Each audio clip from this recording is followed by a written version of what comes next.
Veremos hoy o repasaremos con la ayuda del apóstol Pedro esta enseñanza de cómo fue que nosotros nos convertimos en hijos de Dios. Eso fue una misión de rescate. Así que le invito a que me acompañe y aquel que pueda estar de pie para leer juntos Primera de Pedro capítulo 1 y vamos a leer los versículos 17 al 21. Dice así la palabra del Señor.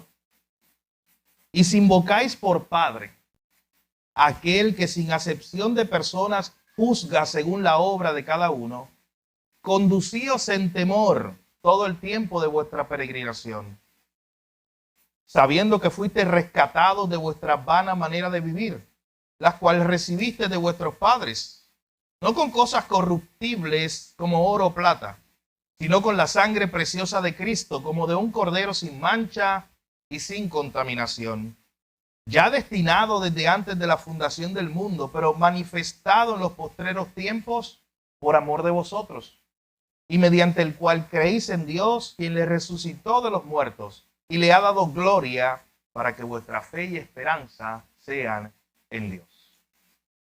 Oremos. Padre, gracias, Señor, te damos en esta mañana, gracias por la iglesia, gracias por la reunión de los santos, gracias porque hoy permites que estemos aquí pudiendo estar en otro lugar, Señor. Hemos entendido que tenemos que darte la prioridad a ti, Señor, las primicias a ti. Que venimos hoy como iglesia a recordarnos unos a otros lo bueno que tú has sido, Señor. Oh Padre, hace unos minutos nosotros cantamos juntos que tú has sido bueno. Señor, que en nuestras vidas tú has sido bueno. Que en nuestras dificultades tú has sido bueno. Que en nuestra enfermedad tú has sido bueno, Señor. Padre, que nunca se nos olvide tus bondades para con nosotros. Y lo más bueno que ha sido, Señor, fue ese momento cuando enviaste a tu Hijo para morir en nuestro lugar. En esta mañana te pido que nos ayudes a recordar estas verdades de cómo tú nos hiciste tus hijos. De cómo eso fue una misión de rescate, cómo tú nos compraste, Señor. Gracias te damos en esta hora, Señor. Te pedimos por aquellos que hoy no te conocen, que puedan conocerte a través de tu palabra. Y que podamos ser juntos edificados a través de ella. En el nombre de Jesús oramos. Te lo pedimos todo. Amén.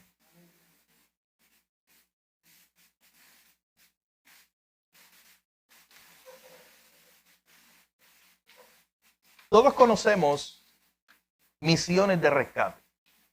Este tipo de misiones, cuando algo parece que está perdido, alguna persona, puede pasar en la historia militar, puede pasar en algún país, alguna persona se perdió, quedó escondido, quedó cautivo. ¿Y cómo se levanta toda una estructura para hacer una misión de rescate y tratar de llegar a ellos? Hace algunos años apenas, nosotros todos fuimos testigos, usted probablemente lo vio a través de las noticias, nosotros todos fuimos testigos de cómo un grupo de niños, 12 niños para ser más específico, y su entrenador de soccer fueron y se aventuraron en Tailandia a una cueva. Ese día parecía un día normal. Uno de los niños cumplía años. Ellos estaban jugando soccer, practicando. Y como uno de los niños cumplía años y también tenían que iniciar a otros jóvenes nuevos, ellos decidieron hacer algo que habían hecho muchas veces. Y es introducirse en una de las grandes cuevas. Es la cuarta cueva más grande de Tailandia. Y son cuevas muy grandes, subterráneas, pero ellos ya lo habían hecho antes. Parte de lo que ellos procuraban hacer era llegar hasta partes muy profundas de la cueva para escribir sus nombres allí. Era parte de su iniciación de los nuevos estudiantes o los nuevos participantes del equipo de soccer. Pero algo ocurrió que cuando ellos estaban allá adentro, este grupo de 12 niños, eran niños, mis hermanos, miren, las edades de estos niños eran aproximadamente entre 11 y 16 años. Y este grupo de niños con su entrenador de 25 años, el único adulto, cuando llegaron a un momento allí cerca de la cueva, ellos tenían un plan de estar 1 hora dentro de la cueva y salir. Pero no contaban con una gran correntía de agua. Había llovido los días pasados. Que estaba subterráneo, debajo de la tierra, y no contaban que ese agua iba a salir mientras ellos estaban dentro de la cueva y les iba a tapar la salida. Así que llegó el momento donde ellos quedaron atrapados. Imagínense esto. Están subterráneos, están metidos dentro de una cueva. Allí están seguros por el momento, pero no hay salida porque todo está inundado. Toda su familia empezó a preguntarse, ¿dónde están los niños que no regresan? Hoy es el cumpleaños de uno de ellos, así que la fiesta estaba lista. Ellos habían enviado un mensaje a otros amigos por WhatsApp y le habían dicho, nosotros vamos para la cueva, donde hemos ido antes, así que ya al menos sabían que estaban por ahí. Comenzaron a tratar de buscarlos, pero no daban con su paradero, solamente encontraron sus bicicletas a la entrada de la cueva. Pasaron 2 días, 3, 4 días, y ya su familia sabía que esos niños estaban allá adentro, pero no podían hacer nada por ellos. Rápidamente se formó un grupo de rescatistas. Llegaron gente de todas partes del mundo, mis hermanos, para que tengan una idea. Rescatistas de China, Myanmar, Gran Bretaña, Australia, Laos, Bélgica y muchos otros países llegaron hasta allí para tratar de salvar a estos niños. Ya había pasado una semana y no sabían de ellos. Así que se temían lo peor. Pero un grupo de buzos británicos logró sumergirse en la cueva, entrar hasta las profundidades y llegar hasta los niños y verlos con vida. Era impresionante porque ya ellos llevaban 7 días en oscuridad. Imagínense cuando veo una pequeña luz que llega allí. Y estos buzos que llegan allí hablan inglés. Esta gente son tailandeses, pero gracias a Dios, por providencia de Dios, un niño, solo un niño hablaba inglés de los que estaba allá adentro, así que pudieron comunicarse. Y los niños lo primero que preguntaron es, ¿nos va a sacar de aquí? Y el buzo le dijo, ¿sabes qué? Yo te encontré, pero ahora mismo no puedo sacarte, ustedes son muchos, yo tengo que regresar a la salida para decirle a los rescatistas que te encontramos y luego hacer toda un plan de rescate. Te vamos a traer comida, habían pasado 9 días y no habían comido. Estaba oscuro, hacía calor. Así que se comenzó todo un trabajo para tratar de salvar a estos niños. Mi hermano, una misión de rescate. Y es impresionante todo lo que ocurrió. De hecho, uno de los buzos que trató de salvar a los niños murió. Era muy peligroso lo que estaban haciendo. Todos los factores estaban en contra de que estos niños fueran rescatados. ¿Usted sabe por qué? Porque había que entrenarlos para que ellos supieran usar un equipo de buzo y salir por unos pequeños huecos de la cueva, sumergidos en agua. Pero ¿cuánto tiempo tenemos para hacer eso? Para entrenar a estos niños si se están muriendo allá adentro. Había momentos que se tenían que quitar su tanque y tratar de pasar por lugares muy estrechos. Después había que subir, escalar. Era una cosa muy difícil. Y hacerlo con un tanque de buzo cuando tú eres un niño de 11 años y no estás preparado, nunca lo has hecho, es muy difícil o imposible. Así que ellos intentaron muchas cosas. Era 7 de julio de 2018. El 10 de julio era el día que siempre llovía en esa región y toda la población del lugar sabía que la cueva se inundaba. Así que imagínense, era 7 de julio, teníamos 3 días porque el 10 de julio todo quedaba inundado y no podíamos rescatar a los niños. Así que ese 7 de julio los buzos y los rescatistas internacionales dijeron, hay que entrar, no importa qué. Comenzaron a entrar equipos de oxígeno, comenzaron a entrar tanques para estos niños, les enseñaron en pocos minutos cómo ellos iban a respirar y cómo iban a salir. Y mi hermano, estuvieron 3 días sacando a estos niños. ¿Sabes hasta cuándo? Hasta el 10 de julio, el peor día, cuando llegaba toda la inundación.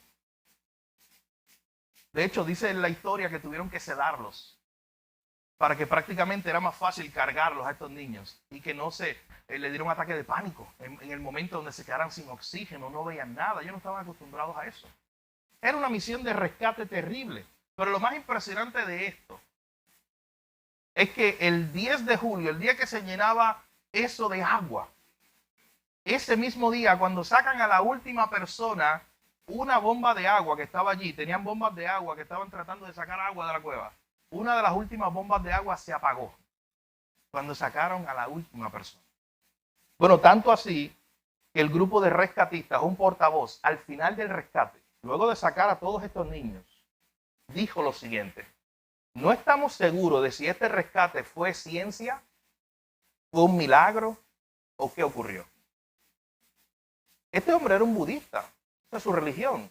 Y él estaba tratando de entender y decir, yo no estoy seguro qué ocurrió aquí, cómo salvamos a estos 12 niños después de 3 semanas allí metidos. ¿Sabes qué? Los 12 niños salieron, tuvieron una cuarentena, literalmente 40 días en el hospital. Ellos no podían ni abrir los ojos por estar tanto tiempo en oscuridad. Al abrir los ojos, le quemaba la vista. Tuvieron infección de ojos, de los pulmones, muchas otras cosas, pero se salvaron. Pero piensen esto. Esta ha sido una de las misiones de rescate más impresionantes que ha ocurrido en los pasados 5 años. Y es impresionante lo que ocurrió aquí en este evento, porque todo parecía perdido, no había mucha esperanza para estos niños. De hecho, ya habían preparado a los papás y le habían dicho, mira, en realidad va a ser muy difícil sacar a estos niños de allí. Pero sin embargo, ocurrió esta misión de rescate. Y yo quiero que por un momento usted piense en lo que vamos a ver hoy, porque lo que vamos a tratar de presentar, según lo que nos enseña el apóstol Pedro, es que si usted es un cristiano hoy, si usted es un hijo de Dios hoy, en este momento, Dios hizo una misión de rescate mucho más grande que la que hicieron esos rescatistas allí en Tailandia. De hecho, no sé si le dije el número, pero ¿sabes cuántos eran? Eran 1000 rescatistas para tratar de rescatar a 12 niños y su entrenador. 1000 rescatistas estaban allí. Lo que hizo Dios contigo y conmigo para rescatarnos, mi hermano, fue aún más impresionante. De hecho, de esta historia se han escrito libros, hay documentales en Netflix, hay películas, usted lo puede ver. Y se va a impresionar con el rescate. Estos detalles que yo le di son pequeños. Cuando usted ve las imágenes, cuando usted lee el libro, se impresiona de cómo fue este rescate. Pero mi hermano, aún este rescate no se compara con el rescate que un día Dios hizo por un pecador que estaba perdido, muerto, sin esperanza. Eras tú, era yo. Así que mira lo que dice el apóstol Pedro. Pedro está aquí en su primera carta, en el capítulo 1, hablándonos en primer lugar acerca de todos los tesoros que nosotros tenemos en Jesús. Ustedes recuerdan que Pedro ha venido comentando esta idea desde el versículo 13 en adelante, hablándonos de que nosotros tenemos una esperanza, de que se nos ha hecho renacer, tenemos una vida nueva, de que tenemos una herencia, de que tenemos una seguridad de salvación. Algo hermoso que todos los días usted debe recordar y que Satanás quiere que usted no recuerde, especialmente cuando peca o especialmente cuando está pasando por una prueba o por un tiempo difícil. Es ahí cuando vienen estos sentimientos de que Dios te abandonó o de que Dios ya no está contigo. O ¿sabes qué? Vienen pensamientos de que tú no eres un hijo de Dios. ¿Sabes que cuando el cristiano falla o cuando el cristiano está pasando por una situación muy difícil, esos son los pensamientos que el enemigo se encarga de poner en tu mente? Tú no eres un hijo de Dios. De hecho, ¿no recuerdan cuando Satanás tentó a Jesús al inicio de su ministerio, las cosas que le decía? Le decía, si tú eres un hijo de Dios, si tú eres el hijo de Dios, haz esto. Así que esa es la dinámica del enemigo. Comenzar una y otra vez a tratar de que dudemos de nuestra identidad, de que somos hijos de Dios. Y Pedro quiere desde un inicio dejarles saber a estos hermanos que estaban padeciendo persecución, que estaban sufriendo. Pedro les dice, oye, recuerden la herencia que ustedes tienen en el Señor. Recuerden que en el Señor ustedes están siendo guardados por el poder de Dios todos los días. Recuerden que en el Señor ustedes están seguros. No importa que estén pasando por pruebas, esas pruebas los están purificando, decía el apóstol Pedro. Y luego habíamos hablado también el último domingo acerca de esos últimos versículos del capítulo 1, versos 13 al 16, cuando nos hablaba el apóstol Pedro de que ahora que tenemos todos estos tesoros en Cristo Jesús, debemos ahora aprender a vivir de una manera específica. Debemos ahora aprender a vivir, como dice el versículo 14, como hijos obedientes. Debemos aprender a vivir, como dice el versículo 13, esperando, con una expectativa de que Cristo viene hoy. De hecho, decíamos el domingo pasado, cuando Cristo regrese, ¿lo estarás tú esperando? Pero esperando con expectativa, diciendo, Señor, yo aquí estoy de pasada, como estudiaremos hoy nuevamente. Yo estoy aquí como un peregrino, como un extranjero. Pero cuando Cristo regrese, ¿lo estarás tú esperando? Así que Pedro ha planteado, le ha presentado a los hermanos allá, a los cuales él está escribiendo, esta idea de que él, o de que en Cristo tenemos muchos tesoros, pero de que ahora nos toca vivir una vida para Dios, para ese Señor que nos salvó. Una vida santa, una vida separada. Así terminaba el sermón del domingo pasado. Así que en la mañana de hoy veremos dos puntos principales. Número 1, verso 17, un llamado a vivir como hijos de Dios. Y número 2, versos 18 al 21, un recordatorio de cómo nos convertimos en hijos de Dios. Eso es lo que va a hacer Pedro a través de estos versículos del 17 al 21. Número 1, un llamado a vivir como hijos de Dios. Dice, y si invocáis por Padre aquel que sin acepción de personas juzga según la obra de cada uno, conducíos en temor todo el tiempo de vuestra peregrinación. Noten cómo comienza el apóstol Pedro a hablar acerca de, oye, si ustedes le llaman a Dios Padre, ustedes tienen que vivir de esta forma. Si ustedes dicen que Dios es su Padre, ustedes tienen que demostrarlo, tienen que conducir su vida de una manera. Usted sabe que por ahí tenemos esta tendencia general, esta idea que nos dice que de una forma genérica Dios es el Padre de todos y todos son hijos de Dios y todos vamos a salvarnos y ya. Pero mi hermano, la Biblia está muy clara de que aquellos que son hijos de Dios porque a través de Cristo han sido hechos hijos de Dios, han sido adoptados, han sido rescatados. Y entonces el apóstol Pedro está diciendo, si tú invocas a Dios por Padre, si tú lo llamas Padre, si tú le llamas a Él Papá, tú tienes que conducir tu vida de una forma que demuestre que tú eres un hijo de tu papá, que tú eres un hijo de Él. Tú tienes que vivir como Él. Y noten esta idea que presenta el apóstol Pedro. Él comienza a decir, si invocas a Dios por Padre, ese Padre que también es el juez. Noten que dice, aquel que sin acepción de personas juzga según la obra de cada uno. Nuestro Padre, mis hermanos, es también el juez. Pero qué bendición es saber que ese juez es un juez bueno, un juez bondadoso, y que ya el pago por el pecado ya fue cubierto por Cristo. Al final de la historia, todo hombre estará delante de Dios, toda persona estará delante de Dios y será juzgada. Mi hermano, la pregunta es si cuando tú estés delante de Dios, tú vas a ser juzgado tú mismo por todos tus pecados, o tú vas a poder decir, Señor, yo estoy aquí, yo fui el que pequé, pero hubo uno que pagó el precio por mí. La ira de Dios entonces cayó sobre él, sobre Cristo, para que yo pudiera ser librado. Pero hermano, piensa en eso. Muchas veces nosotros no estamos acostumbrados a pensar en esto, incluso en nuestra vida cotidiana como cristianos. Esta idea de que un día vamos a estar delante de Dios. Hermano, delante de la gente usted tiene excusas y se las inventa. Hay excusas que usted planifica. O sea, yo quedé mal con Pablo y yo vengo hace un mes aquí planificando. ¿Qué excusa yo le voy a dar a Pablo cuando yo lo vea? Hay excusas que se me ocurren en el momento. Usted sabe de qué yo estoy hablando. Pero piense en esto. Y ¿sabe qué? Parece que sale bien. Pareciera. Pero piense delante de Dios. Un día, usted estar delante de Él juzgando todas las cosas. Ahí usted no puede esconderse. Mi hermano, no hay un lugar que usted pueda esconderse de ese Dios. Pregúntale a Adán y Eva cuando pecaron contra Dios y se trataron de esconder bajo unos arbustos y Dios le dijo, oye, ¿dónde tú estás? Adán, no juguemos a escondidas, Adán. Así que llegará ese momento, dice el libro de Hebreos, que todas las cosas están abiertas delante de Dios. Imagínese cuando usted esté delante de su presencia. Y allí no habrá excusa que cuente. Y allí solamente habrá una cosa que podemos decir, Señor, ¿sabes qué? Yo merezco el castigo. Yo lo merezco, porque yo soy pecador. Y yo he cometido mucho pecado en mi vida. Señor, pero yo estoy consciente que a la vida eterna yo no entraré por mí mismo, por algo que yo hice. Yo estoy consciente que yo puse mi fe en Jesús y que Él pagó el precio por mí.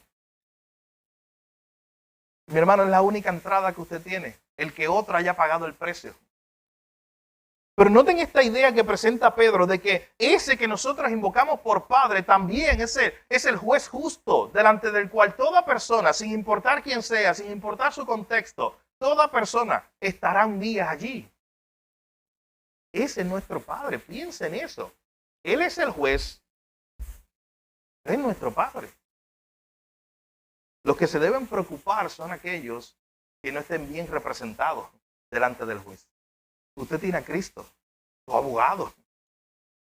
Pero imagínense el que no esté bien representado delante del Padre, que a la vez es el juez. Mi hermano, yo te invito, si tú estás aquí en esta mañana, amigo que me escuche, y los que nos escuchan a través de esta transmisión, y no tienes un representante para estar delante de Dios, hoy Dios te está dando una oportunidad para que escuches que necesitas delante de Dios un representante, un mediador, un abogado, porque tú no puedes salvarte a ti mismo. Porque tus méritos allí no contarán, allí no contará tu dinero, como veremos ahora en los próximos versículos. Allí no contará el oro y la plata, allí contará solamente una cosa, que haya sido redimido, salvado por la sangre de Cristo. Que haya sido guardado por Él. Y que tú puedas decir, sí, Él me salvó. Yo no tengo ninguna razón por estar aquí, en el cielo, en la vida eterna. Solamente porque Él me salvó, Él me rescató y Él me trajo aquí.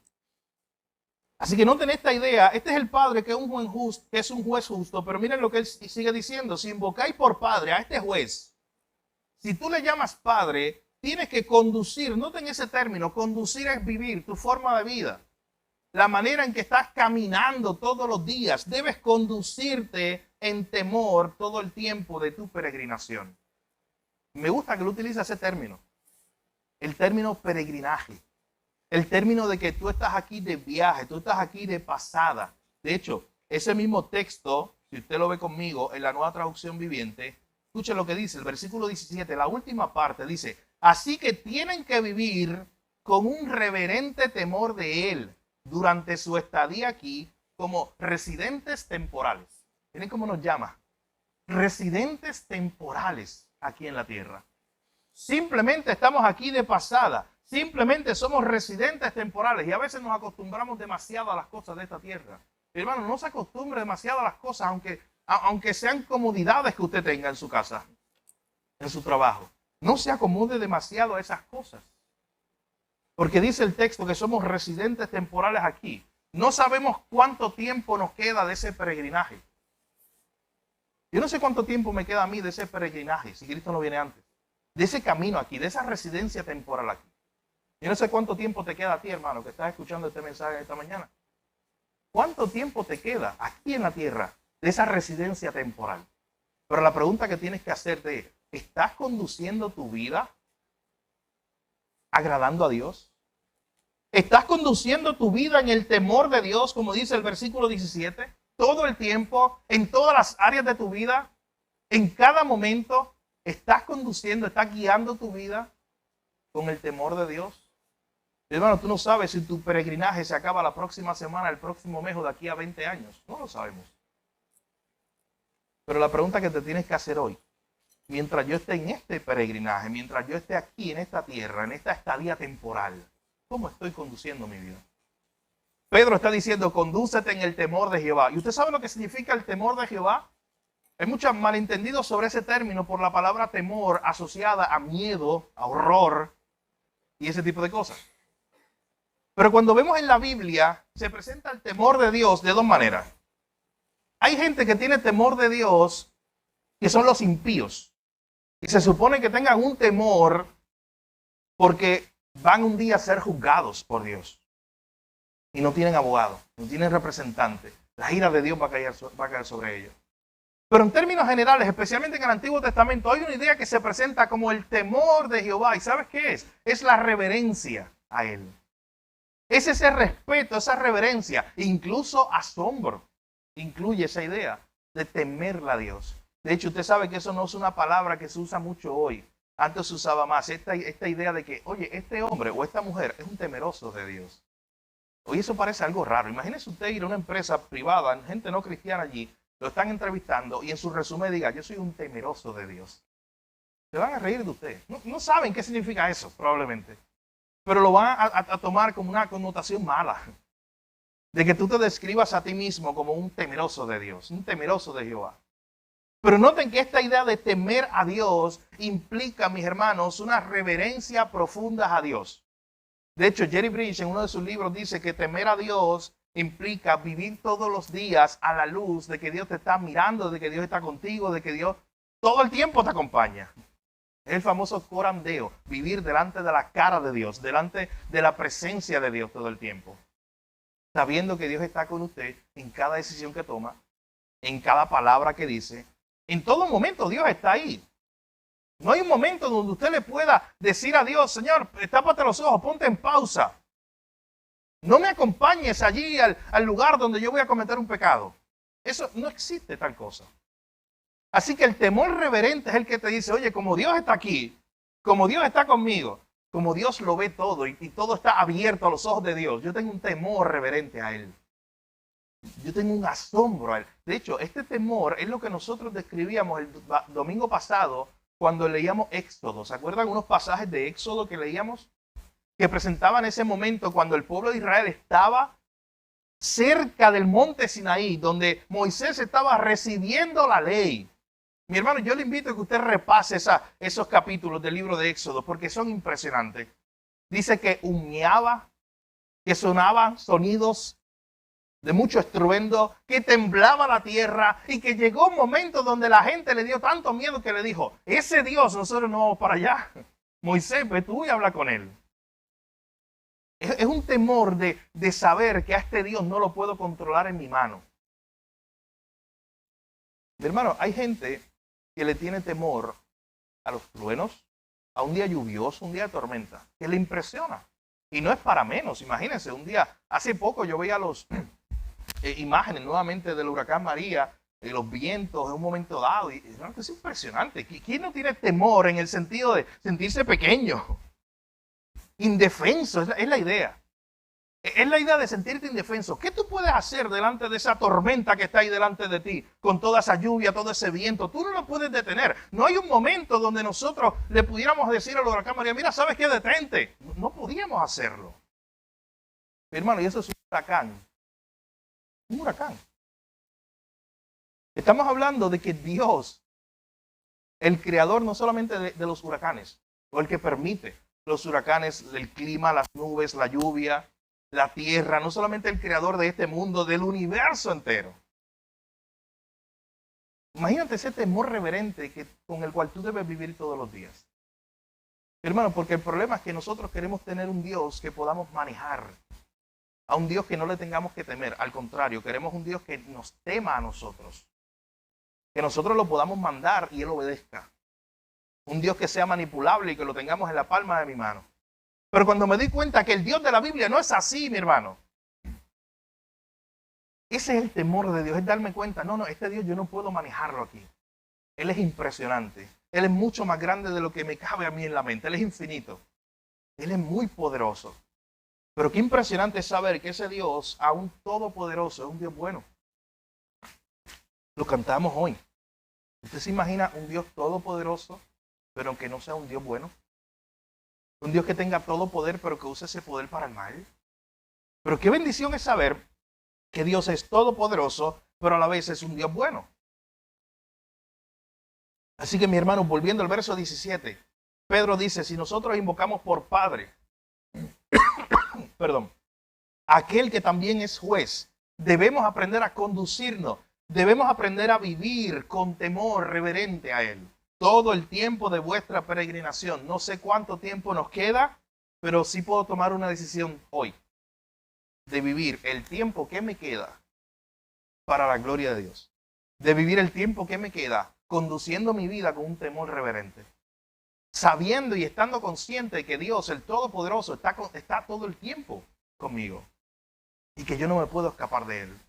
Es un temor que me lleva a acercarme a Él. Es un temor que me lleva a amarlo. Así que esa es la primera idea que se presenta aquí. Estamos en un peregrinar. Invocamos a Dios por Padre. Debemos nosotros conducirnos con un temor reverente delante de Él.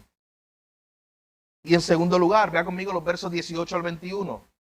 Pedro no solamente nos presenta esta idea de cómo deben vivir los hijos de Dios. Ya nos dijo, los hijos de Dios, los verdaderos hijos de Dios viven o conducen su vida con un temor reverente a su Padre. Pero miren, en segundo y último lugar, un recordatorio de cómo nos convertimos en hijos de Dios. Esto no fue algo que compramos, que nos ganamos, que nos salió en una rifa. Miren lo que dice el verso 18 en adelante. Sabiendo que fuisteis rescatados de vuestra vana manera de vivir. Sabiendo que fuisteis rescatados. sabiendo que ustedes antes no eran hijos. Ustedes hoy deben conducirse como hijos de Dios, temiendo a Dios, porque ustedes saben que antes ustedes vivían en una vana manera de vivir. Ustedes vivían en sus pecados, ustedes vivían para deleitarse a ustedes mismos. Pero un día, me encanta ese verso 18, fuisteis rescatados. Hermano, y la imagen de rescate es la imagen de redimir, es la imagen de salvar algo que ya no tenía esperanza. Fuiste rescatados, fuiste comprados. Te sacaron de allí. Es la imagen que yo le decía en el pasado domingo de Lot, cuando incluso él no quería salir de Sodoma y Gomorra, y dice el texto que los ángeles lo sacaron. Mi hermano, literalmente lo sacaron, lo arrastraron a él y a su familia. Y tuvieron misericordia. Dios tuvo misericordia. Mi hermano, todos íbamos de camino al infierno. Todos íbamos de camino a vivir una eternidad sin Dios. Con la ira de Dios sobre nosotros. Y Dios por gracia y misericordia, ¿sabes qué hizo? Te aló, te sacó, te rescató. Como si tú estabas allí en un mundo donde se está cayendo todo en pedazos, donde va todo el precipicio, donde está todo en llamas y Dios te rescata y te saca de ahí. Y te pone en un lugar seguro, en la roca que es Cristo. Miren esa imagen. Piénsalo así, eso era usted, eso era yo. Ninguno de nosotros estaba caminando por el camino correcto cuando Dios nos buscó. Hermano, íbamos de camino al precipicio, de camino al hoyo, a hundirnos cada vez más en nuestro pecado. Y de ahí Dios nos sacó, Él nos rescató. Y Pedro dice, sepan ustedes, no se olviden, si ustedes son hijos de Dios, es porque ustedes fueron rescatados de su vana manera de vivir, rescatados de su pecado. Esa vana manera de vivir ustedes la recibieron de sus padres terrenales. Noten esta comparación que va a hacer Pedro ahora. Los padres terrenales nos heredaron una vida de pecado. Adán, cuando pecó, usted sabe lo que ocurrió, toda su descendencia pecó tras él. Y Caín se convierte en el primer asesino, su primer hijo. Mata a su hermano Abel. Y de ahí en adelante, usted sabe que generación tras generación, dice el Salmo 51, que hemos sido concebidos en pecado. Nacemos en pecado, nacemos como pecadores. Eso es parte de nuestra herencia. Pero Pedro está tratando de hacer una comparación aquí entre ser hijos de nuestros padres terrenales y ser hijos de nuestro Padre Celestial. ¿Sabe por qué? Porque aquí, si tú estás en esta tierra y fuiste gratificado con una herencia terrenal, Pedro está diciendo, ¿sabes qué? No importa, incluso si tú tuviste la mejor herencia terrenal que te hayan dado tus padres, te dieron lujo, te dejaron en herencia terreno, dinero. Eso no se compara incluso con la herencia que tu Padre Celestial te tiene guardada en los cielos. Lo que dice el versículo 4 y 5. No se compara porque de los padres terrenales nosotros hemos recibido esta herencia en primer lugar que nos ha hecho corruptibles, que nos ha hecho pecadores, que nos ha hecho vivir vidas vanas. Y nosotros fuimos rescatados de eso. Y noten lo que dice la última parte del verso 18. ¿Cómo fue ese rescate? ¿Cuánto costó ese rescate? Ese rescate, mis hermanos, no fue con oro ni con plata, dice el verso 18, dice, no con cosas corruptibles como oro y plata. Ese rescate que se nos dio a nosotros, cuando Dios nos compró, ¿tú sabes cuál es la imagen que también trae aquí? La idea de comprar un esclavo. No fue con oro, no fue con plata, que a ti se te dio una esperanza y una vida nueva. El verso 19, miren lo que nos dice. Fue con la sangre preciosa de Cristo. Fue con la sangre preciosa. Y noten esta idea. Normalmente usted no asocia esas dos cosas. La sangre, usted lo ve obviamente como algo despectivo, como algo que si usted ve sangre, es algo que usted no quiere acercarse a eso. Pero noten el término que Pedro utiliza una palabra, un adjetivo de algo bonito, algo hermoso. Dice la sangre preciosa de Cristo. Porque esa muerte no era una muerte más. Mi hermano, porque allí Cristo estaba derramando su sangre, entregándose en nuestro lugar por amor, como veremos más adelante. Pero noten que utiliza ese adjetivo, esa sangre preciosa de Cristo que vale más que el oro y que la plata. Es más, tú juntas todo el oro del mundo y toda la plata del mundo y la sangre preciosa de Cristo tiene más valor. Que es la sangre que nos salvó. No fuimos comprados con oro, no fuimos comprados con plata, éramos unos esclavos que fueron comprados con la sangre preciosa de Cristo. De hecho, miren la imagen que presenta al final del verso 19, como de un cordero sin mancha y sin contaminación. Todo el Antiguo Testamento estuvo apuntando a eso. Cada vez que en el Antiguo Testamento había que ofrecer un cordero o un animal para el sacrificio, tenía que tener unas características específicas.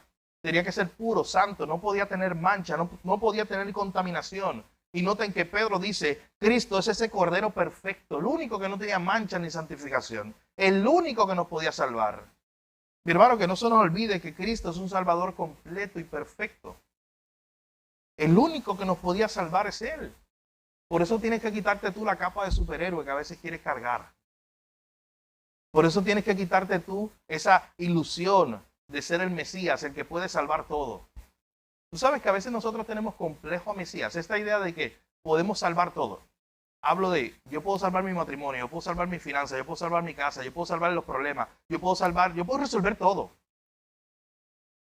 Y es el complejo del Mesías, el que cree que puede salvar a la gente incluso. Tenemos que quitarnos esa capa y dársela al único que la merece. Tenemos que quitarnos ese atributo que no es nuestro. Hay uno solo que es el Cordero sin mancha y sin pecado, el único cuya sangre preciosa nos salva y es Cristo Jesús. Hay un solo Mesías, hay un solo Salvador. Es Él, no soy yo. Es importante que nos recordemos eso todos los días. Y todo el Antiguo Testamento estuvo apuntando a eso. A mí me gusta siempre cuando hablamos de teología bíblica, del mensaje principal de la Biblia a través de toda la historia, de Génesis a Apocalipsis, ver estas ideas de cómo siempre se presentaba ese cordero, ese animal, como un sacrificio que vendría a ser sacrificado por nosotros. Cuando llevaban un cordero al sacrificio, la idea era que el pecado del pueblo caía sobre ese sacrificio. ¿Tú sabes qué hacía el sumo sacerdote? Ponía su mano sobre el cordero o sobre el animal que estaba allí sacrificado, como en representación de que todos los pecados del pueblo eran transferidos a ese animal que iba a ser sacrificado.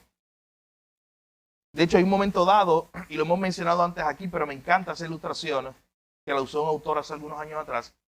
Hay un momento dado donde usted tiene en Génesis capítulo 22 una imagen preciosa de este evento, donde Abraham va a sacrificar a su hijo Isaac. Isaac pregunta por el cordero, y las palabras de Abraham son impresionantes. Cuando Abraham dice, Dios proveerá. Dios proveerá ese sacrificio. Dios lo proveerá. Y la pregunta de Isaac se queda ahí marcada en el tintero de la historia. ¿Dónde está el cordero? ¿Dónde está? Y toda la Biblia trata de contestar esa pregunta. Hasta el libro de Juan, cuando usted ve a Juan el Bautista, precisamente ver a Jesús llegar y decir, he aquí el cordero de Dios que quita el pecado del mundo. Ese cordero que hemos estado esperando, ese cordero que quita el pecado, ese cordero que es sin mancha, como nos dice Primera de Pedro, el verso que estamos viendo. Ese cordero ha llegado. El que va a resolver nuestro problema más grande ha llegado. Así que Pedro quiere recordarle a estos hermanos que ellos fueron rescatados, que ellos fueron comprados, no con oro ni plata, sino con la sangre preciosa de Cristo. Y noten el versículo 20, nos sigue hablando acerca de este cordero. Dice que este fue destinado desde antes de la fundación del mundo, pero fue manifestado en tiempo postrero por amor de vosotros. Hermano, la cruz no fue un accidente, la cruz no fue el plan B de Dios. Usted no puede pensar en Dios como simplemente Él viendo desde los cielos lo que estaba pasando. Y Dios tal vez allá en los cielos diciendo, oye Adán, bendito, no toques ese árbol. Eva, no toques ese árbol porque yo no tengo un plan B. Y si tú tocas eso, voy a tener que reescribir la historia. No, mi hermano, Dios es tan soberano que aún eso era parte por encima de todas las cosas, aún eso era parte del proceso de salvación. Dios sabía que Él iba a ser más glorificado cuando lo viéramos como un Salvador que nos rescataba. Y por eso Dios incluso permitió eso, el pecado que entrara. Para que entonces ahora lo pudiéramos conocer no solo como el Creador, no solo como el Padre, sino que ahora lo pudiéramos conocer como un Salvador. Dios por eso permitió la entrada del pecado.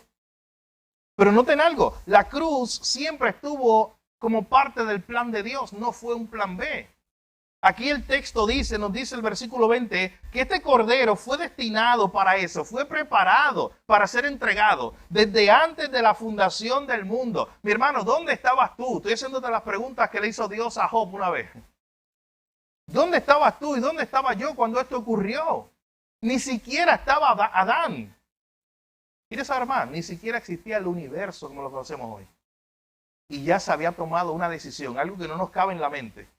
En el Dios Trino, Padre, Hijo, Espíritu Santo, había tomado esa decisión de que el Hijo iba a ser enviado a rescatar a unos pecadores en un mundo que todavía no existía. Y ya Dios había tomado una decisión de amor. Miren qué impresionante es esto. Ya él había tomado una decisión, porque dice ese versículo 20, que todo esto lo hizo por amor de vosotros. Y desde antes de la fundación del mundo, cuando la Biblia dice que Dios te amó desde antes de la fundación del mundo, mi hermano, de eso se trata. De que incluso antes de que hubiera mundo, planeta, sol y universo, ya Él había decidido enviar un rescate para pecadores que ni siquiera existían, en un mundo que ni siquiera existía. Esto es algo que no nos cabe en la mente a nosotros, pero fue el plan de Dios desde el principio. Y lo hizo todo por amor. Nos termina diciendo ese verso 20. Es impresionante que Dios iba a crear un mundo donde iba a haber gente que lo iba a rechazar, donde iba a haber gente que lo iba a odiar, donde cuando el Hijo fuera enviado lo iban a matar en una cruz, odiándolo, escupiéndolo y pisoteándolo. Y todo eso era parte del plan de Dios para salvarte a ti. Impresionante eso, para salvarme a mí. Mi hermano, por eso yo decía que todo, no importa si su rescate favorito es el de los 12 niños en Tailandia, o usted busque en la historia cuál rescate es su favorito, o el más dramático, si usted quiere llamarlo así. No importa cuál sea. Nunca se olvide que el rescate más impresionante es el rescate que hizo Dios por ti y por mí. Porque eso es lo que se nos está describiendo aquí. Desde antes de la fundación del mundo, mi hermano, Él había tomado la decisión. De hecho, ahí mismo en 1 de Pedro capítulo 1, ya se nos había dicho el versículo 2, que nosotros fuimos elegidos según la presencia de Dios, según el previo conocimiento de Dios, antes de que usted incluso estuviera aquí en la tierra. Usted fue elegido por Dios. Él lo amó, mi hermano, antes de que usted lo amara a Él. Por eso la Biblia dice en 1 de Juan que Él nos amó primero. Que nosotros lo amamos porque Él ya nos amaba. Es un amor eterno, es un amor completo. Este Cordero ya fue destinado, la Trinidad ya había planificado esta gloriosa salvación. Mi hermano, esto fue un acto que hizo Dios por amor. ¿Qué amor tan grande tuvo Dios con nosotros? Nunca se olvide, si la cruz no fue un accidente, si la cruz estuvo planificada y este Cordero estuvo destinado para esto, para salvarnos desde antes de la fundación del mundo. De hecho, hay un momento, viene a mi mente en el libro de los Hechos, cuando Pedro y están los primeros apóstoles hablando sobre Cristo precisamente y sobre los eventos que acaban de ocurrir. Y también se dice o se presenta esta idea, que todo lo que ocurrió según el previo consejo de Dios. O sea, lo que pasó con Poncio Pilato, lo que pasó con Caifás, el que Cristo fuera allí muerto, todo fue por el previo conocimiento del Padre. Dios lo había planificado todo. Y si la cruz, que es el evento cumbre, mi hermano, no fue un accidente, usted puede pensar hoy que cada evento de su vida, ninguno de ellos lo es. Ninguno de eventos que ocurra en su vida, aún el más pequeño, aún el más grande, usted puede decir, fue un evento que no estaba planificado. Bueno, no estaba planificado por ti. No estaba planificado por mí. Pero sí por Dios. Sí es parte del plan de Dios. Mi hermano, si la cruz no fue un accidente, no importa el evento que usted esté pasando, eso tampoco fue por casualidad. Tampoco fue un accidente. Ya Dios tenía un plan previo a través del cual Él se iba a glorificar.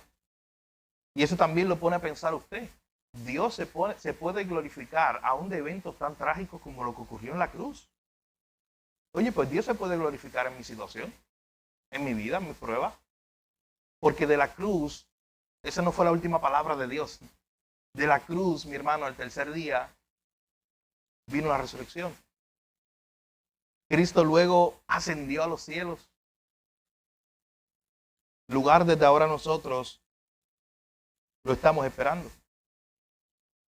Miren lo que dice el versículo 21 para terminar. Este cordero que es sin mancha, sin pecado, cuya sangre preciosa nos salvó, nos rescató, nos hizo a sus hijos. Este cordero que fue destinado desde antes de la fundación del mundo, pero fue traído a nosotros en estos tiempos por amor. Miren lo que nos trajo también, verso 21 para terminar.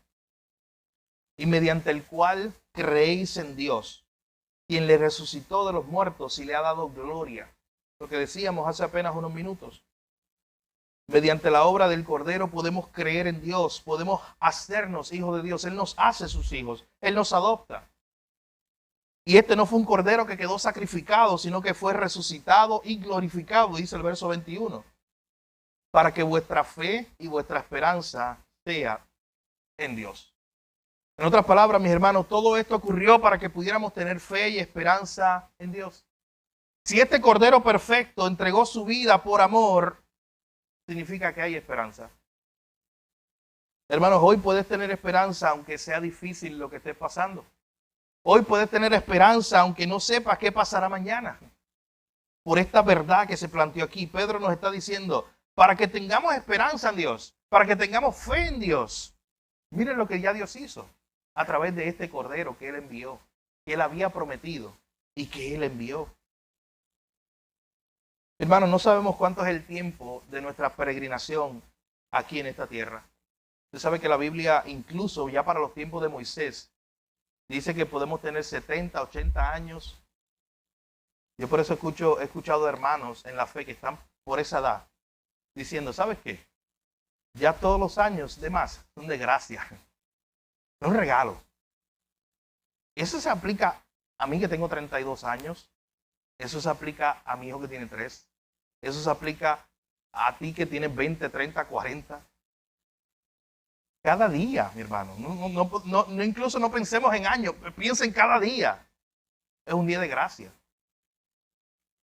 Pero la pregunta que se tiene que hacer es que no sabemos cuánto tiempo, como decíamos ahorita, nos queda de esta peregrinación. Pedro nos dice, oye, si tú eres un hijo de Dios, invocas a Dios por Padre, si tú lo llamas Padre, ese Padre que también es un juez, conduce tu vida como hijo de Él. Conduce tu vida en este tiempo de tu peregrinación, como dice el verso 17. En este tiempo, mientras tú estás aquí, que no sabemos cuánto nos queda, procura, mi hermano, algo que tú sí puedas hacer hoy, es procurar vivir para Él, como delante de Él. Procurar vivir en temor de Él. Procurar vivir para la gloria de Él.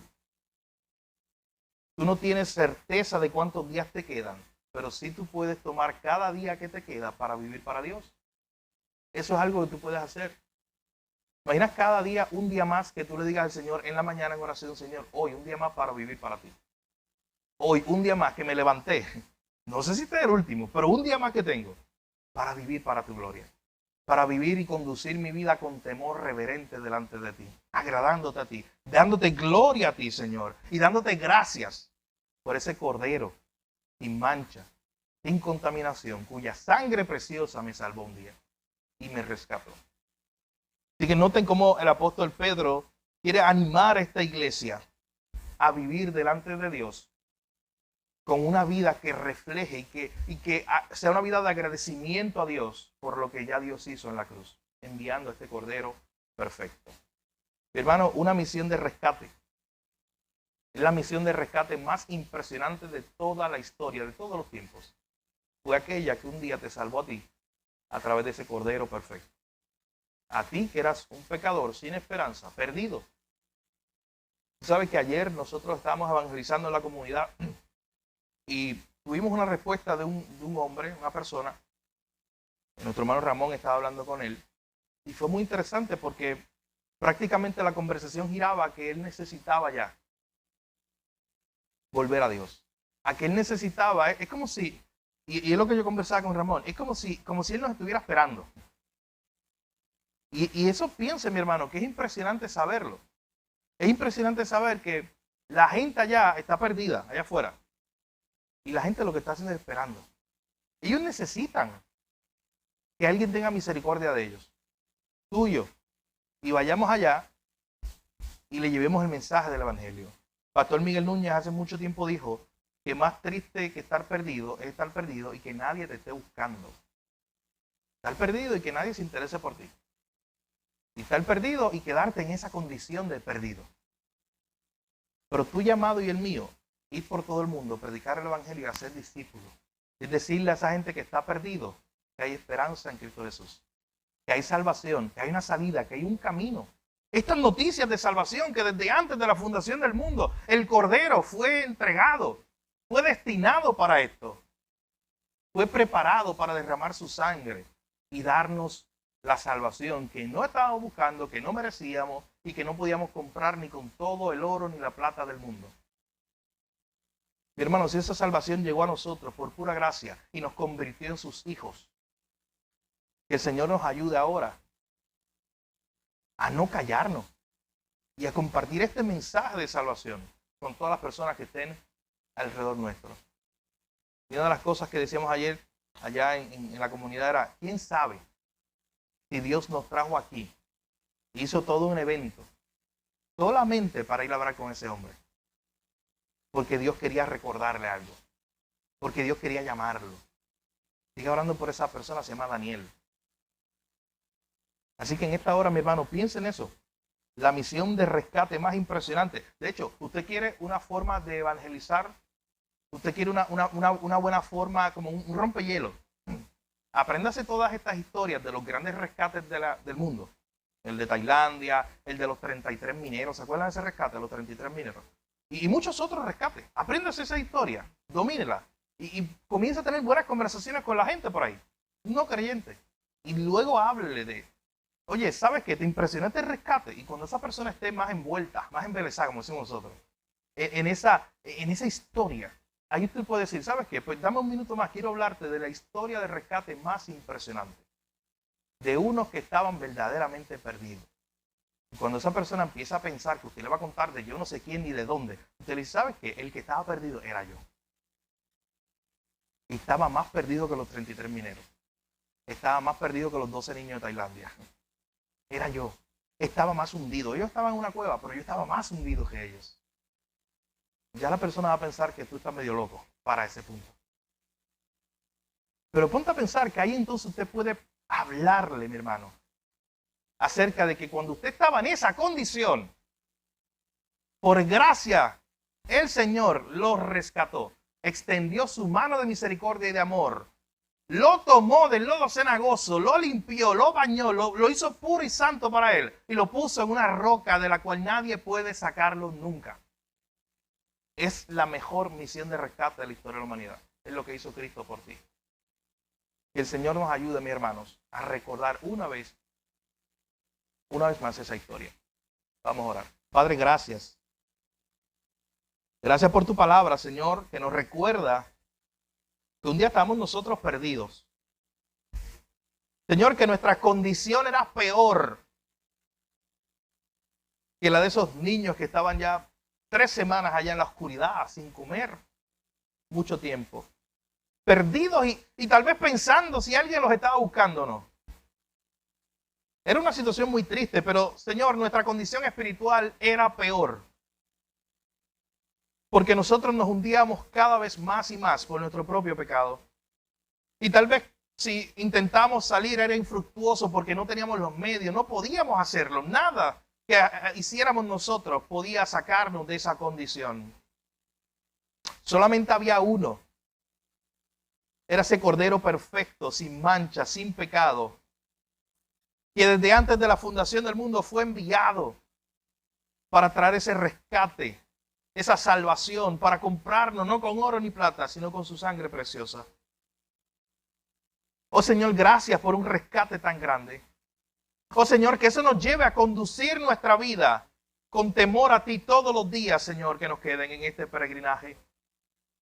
No sabemos cuánto tiempo nos queda, pero lo que nos queda queremos vivirlo para ti, Señor. En agradecimiento a ti por una salvación tan grande, por un rescate tan grande.